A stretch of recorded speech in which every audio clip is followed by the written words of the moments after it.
नमस्कार दोस्तों, मेरा नाम है डॉक्टर नीतीश शर्मा और आज के इस वीडियो में मैं आपको बताने जा रहा हूँ चिकनगुनिया से रिलेटेड सारी बातें।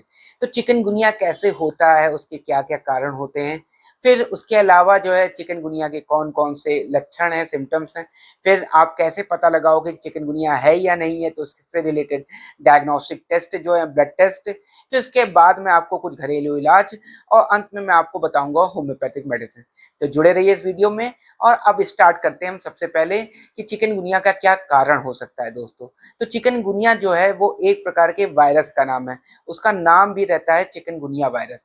तो चिकनगुनिया वायरस जो होता है वो दोस्तों हवा से या पानी से या खाने से हमारे शरीर में नहीं जाता है, बल्कि ये एक प्रकार के मच्छर के काटने से जाता है, जिस मच्छर का नाम है एडीज एल्बोपिक्टस या एडीज इजिप्टी। एडीज इजिप्टी को हम लोग दोस्तों टाइगर मॉस्किटो भी कहते हैं, क्योंकि अगर आप कुछ मॉस्किटोज के पेट पर देखें तो आपको सफेद सफेद धारियां दिखाई देंगी। तो उन सफेद धारियों की वजह से वो टाइगर जैसी लाइनिंग दिखाई देती है, इसी वजह से उसको हम लोग टाइगर मॉस्किटो भी बोलते हैं।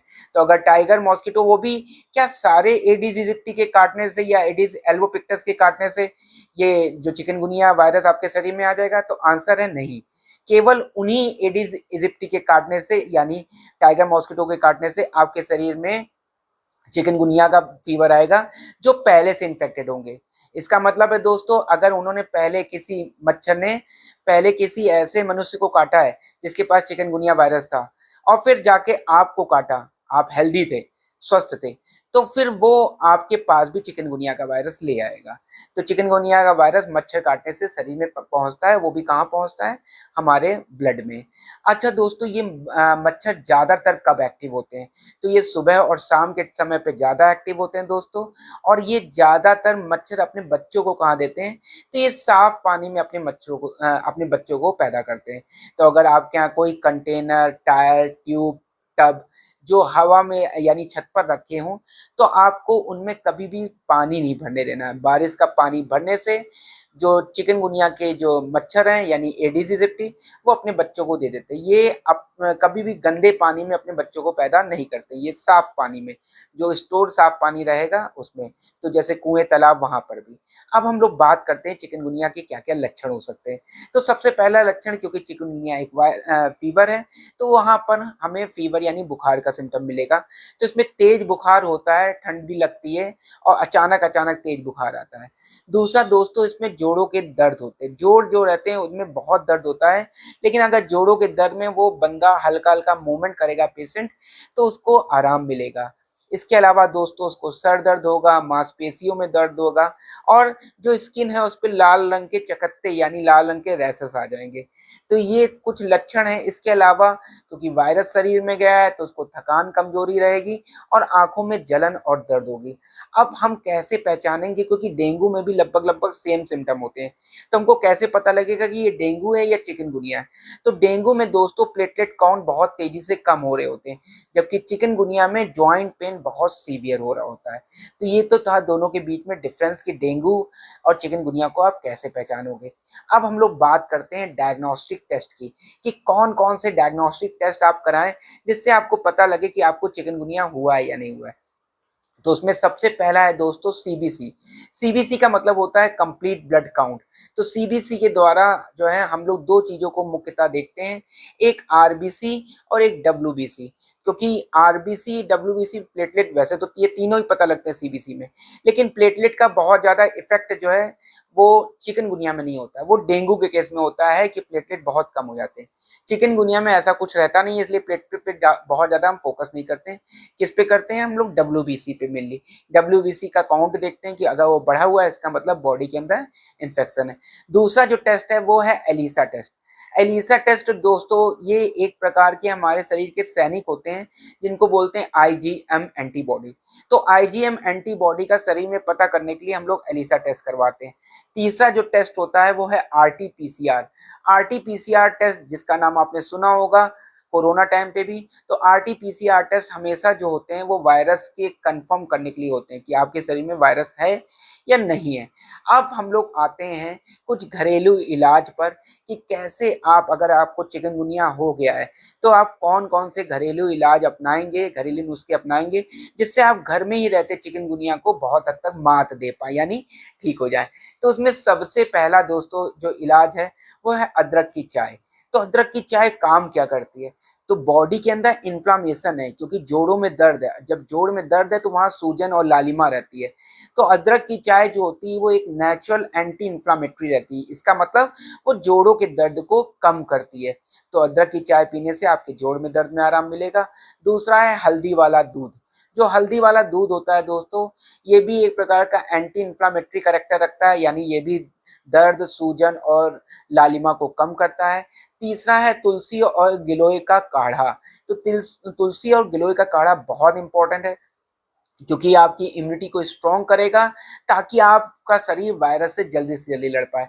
क्योंकि वायरस को मारने के लिए हमारे पास कोई भी मेडिसिन नहीं है, चाहे वो एलोपैथिक हो और चाहे होम्योपैथिक। हमेशा हम लोग वायरस को मारते हैं अपने इम्यून सिस्टम से। तो तुलसी और गिलोय का काढ़ा आपका इम्यून सिस्टम यानी आपकी रोगों से लड़ने की क्षमता को बढ़ाता है। चौथा जो है वो है नारियल पानी। दोस्तों, डिहाइड्रेशन, जो भी वायरस होते हैं वो बॉडी के अंदर पानी की कमी को करने लगते हैं। तो नारियल का पानी और सादा पानी आपको खूब ज़्यादा अमाउंट में पीते रहना है, जिससे आप चिकनगुनिया से जल्दी ठीक हो। और लास्ट में मैं आपको बताता हूँ मेथी के बीज। जो मेथी होती है, मेथी के दाने, उसको रात भर आप भिगोए रखें और सवेरे उसको जो है वो खा डालें। तो वो जो है मेथी के दाने जो होते हैं, भीगे हुए दाने, और उसका जो पानी निकलेगा उसको भी पी डालें। तो मेथी के दाने का भी काम होता है, जो जॉइंट में बहुत स्टिफनेस आ गई है, बहुत ज़्यादा दर्द हो रहा है, उससे आराम देना। मेथी भी एक प्रकार की पेन किलर की तरह काम करती है और एंटी इन्फ्लेमेटरी कैरेक्टर रखती है। इसका मतलब सूजन, लालिमा को दूर करती है और दर्द से भी आराम देती है। तो ये तो हो गए कुछ घरेलू इलाज। अब अंत में बात करते हैं कि कौन सी होम्योपैथिक मेडिसिन को आप यूज़ करें। तो दोस्तों, होम्योपैथिक मेडिसिन, जैसा कि आप जानते हैं कि इनका कोई साइड इफ़ेक्ट नहीं होता है। ये बॉडी पे काम करती हैं बिना किसी दूसरे ऑर्गन को या बॉडी को नुकसान पहुँचाए। तो अगर आप इन मेडिसिन्स को लेंगे तो आपके शरीर पे कोई भी नुकसान नहीं पहुँचेगा दोस्तों। तो इनमें सबसे पहली मेडिसिन जो है वो है यूफेटोरियम परफोरेटम। यूफेटोरियम परफोरेटम को ज़्यादातर हम लोग 200 की पावर में देते हैं। ये दोस्तों काम क्या करती है? ये हड्डियों में होने वाली सूजन को कम करती है और बुखार को कम करती है। दूसरी जो मेडिसिन है उसका नाम है ब्रेनिया 30। तो यूफेटोरियम 200 की पावर में आपको दिन में 2 बार लेना है। और कितने दिन तक लेना है? लगभग 1 महीने तक। दूसरी जो मेडिसिन है दोस्तों वो है ब्रेनिया 30। ब्रेनिया 30 दिन में 3 बार लेना है और इसको भी 1 महीने तक लेना है। ये कब आपको देना चाहिए? जब वो जो बंदा है, जो पेशेंट है, उसका दर्द मूवमेंट करने पर बढ़ जाता हो। तो अगर मूवमेंट करने पे बढ़ रहा है, उसको लग रहा है कि नहीं मैं मूवमेंट करा रहा हूँ तो और ज़्यादा दर्द बढ़ रहा है, और साथ-साथ उसको प्यास लग रही है लेकिन वो ज़्यादा अमाउंट में पानी पी रहा है। तो अगर ऐसा केस है तो आप ब्रेनिया 30 दे सकते हैं। तीसरी मेडिसिन जो है वो है दोस्तों जैल्सीमियम 30। जैल्सीमियम 30 हम लोग कब देते हैं? जब बॉडी के अंदर बहुत ज़्यादा पेन हो रहा हो, प्लस उसको वीकनेस बहुत ज़्यादा फ़ील हो रही हो और साथ-साथ उसका मुँह सूख रहा हो, यानी थर्स्टी नेचर का हो, बहुत ज़्यादा उसको प्यास लग रही हो, तो जैल्सीमियम देंगे। चौथी मेडिसिन जो है वो है रस्टॉक्स 30। रस्टॉक्स 30 की पावर भी आपको 30 में देनी है और इसको दिन में 3 बार लगभग 1 महीने तक आपको लेना है। ये भी जॉइंट पेन को कम करती है और बुखार को सबसाइड करती है। ये तो कुछ होम्योपैथिक मेडिसिन हो गई। इसके अलावा मैं आपको कुछ पेटेंट मेडिसिन बताने जा रहा हूँ, जिसमें सबसे पहली है एसबीएल कंपनी की अल्फा टॉनिक। अल्फा टॉनिक दोस्तों क्या काम करता है? वायरस की वजह से शरीर बहुत कमजोर हो जाता है, तो वो वीकनेस को रिकवर करने में, वीकनेस को ठीक करने में हेल्प करता है और बॉडी को रिकवर करता है। आपको अल्फा टॉनिक लेना कितना है? तो आपको 2 चम्मच दोपहर में और 2 चम्मच शाम को लेना है। और कब लेना है? खाना खाने के लगभग 1 घंटे बाद। दूसरा जो पेटेंट है वो है डॉक्टर रेगवेक कंपनी की R88। R88 दोस्तों आपके अंदर जो वायरल इन्फेक्शन हुआ है उससे लड़ने में हेल्पफुल रहती है, यानी वायरल इन्फेक्शन को कम करेगी। तीसरी मेडिसिन जो है वो है बैक्सन की 52।